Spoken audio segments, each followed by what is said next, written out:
Hello everybody, this is Lone Kitsune here showing you a new block I've been working on. Nothing quite as interesting as some of the other stuff that I've done, but we'll head over in this direction to get a good view of what it's doing. So this is the Schema Block. It generates these directional pointers in all the directions, including ones below. Take a schema marker, which will have a different texture when I finally get around to it. When you place one of these markers, it'll change it to a rainbow and thicken the line. You can do it again on that side.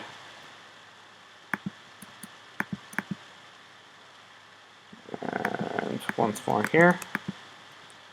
And then once the three coordinates, up and an X and a Z coordinate, are supplied, it'll show you just the bounding box. The bounding boxes are not inclusive, so like if you place this here, it won't be counted, but here it would be. So anything on the same level would not be included. So just something to keep in mind.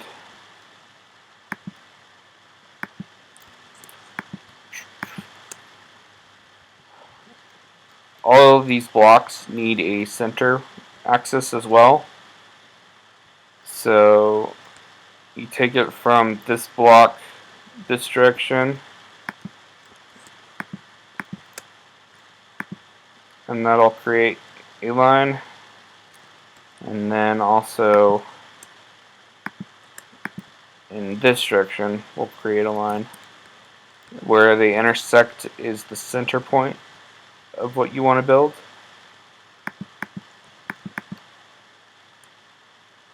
Throw a few more things down, and I can. This is a Wander of the Forest. Doesn't look like it, but it is. Dumps that. Open up my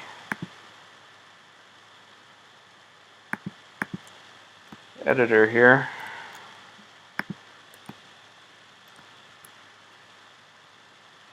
Go. Make sure that's saved. And then I can pull out the schema gen.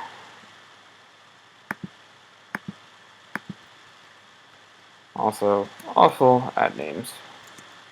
Plop that down here. Give it a whack. And there you go. Add those three right there. I want to do it again. Give it a whack. Boom. And that matches what's over here. I can even add a little bit more to it.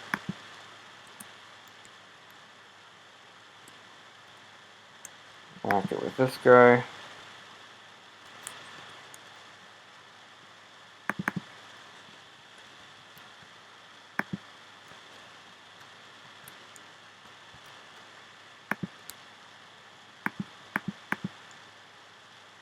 And there you go. So this is quite a bit more complex. It's just a bunch of stuff. The center point is above this crafting table. These are filler blocks. Anything that is a filler block will not be replaced in the new setup. So these schemas include the air blocks that are invisible and just existing all over the place. They are actually included in the build. So if you don't fill in with these schema blocks where you don't want replacements, it'll just replace it with air or whatever you place there. So if you switch these all out for dirt, it would fill it in with dirt regardless of what was there in the first place. So we can give this guy a whack. Switch over.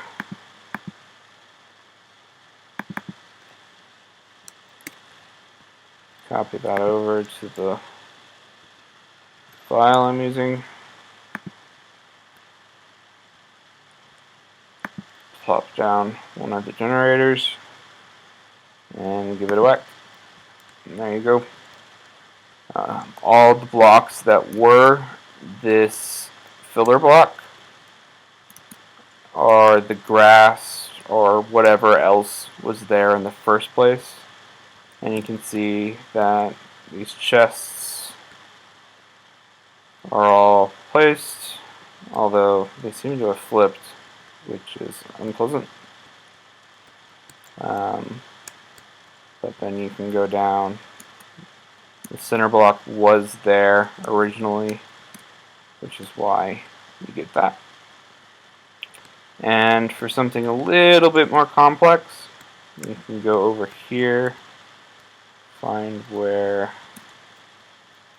I broke that old block, and it's probably here.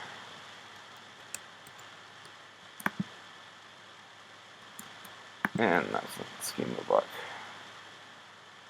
Switch it to here. So the markers were already in place, which is why you get the bounding box immediately.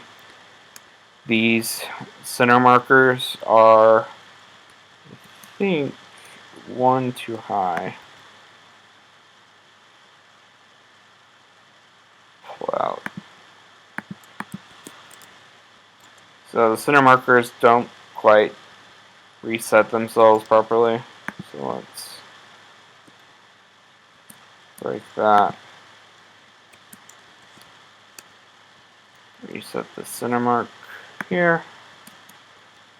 And here. Then plop down this guy. There is a 60 tick delay in when you can actually output. I was trying to prevent multiple outputs to the same text file. Isn't quite working yet, but it should be fixed by the time this goes live.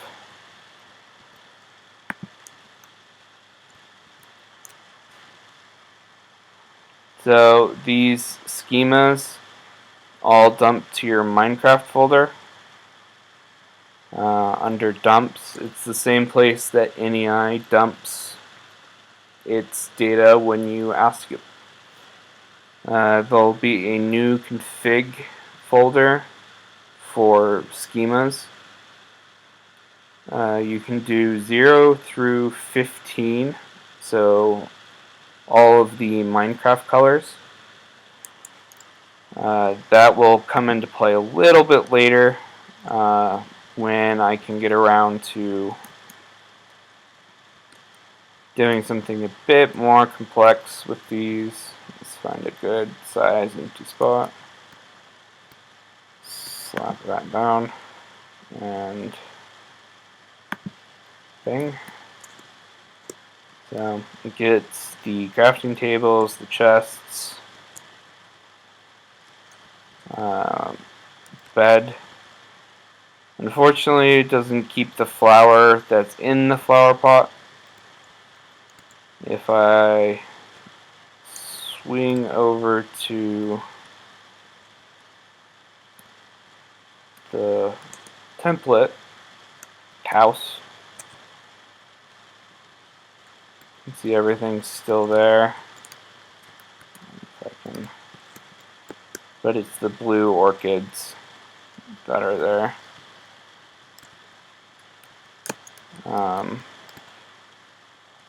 Chests will not keep their inventory between passes.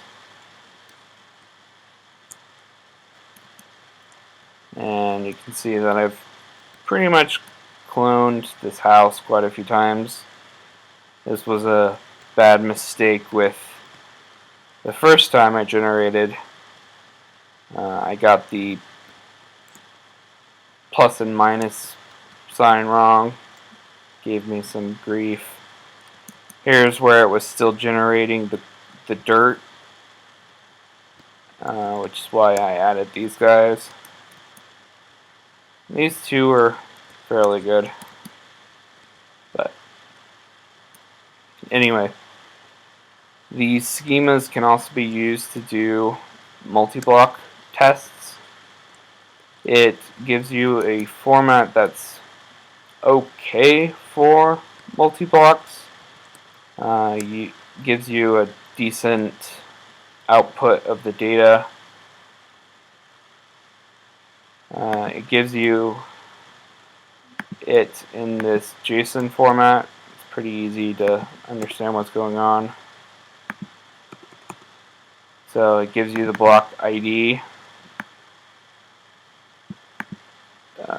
block coordinates, and its meta value. I may additionally add something for the extra data that can be added to tile into these. So you can have things like chests that are filled when generated. But I haven't decided on how or even if I'm going to do that.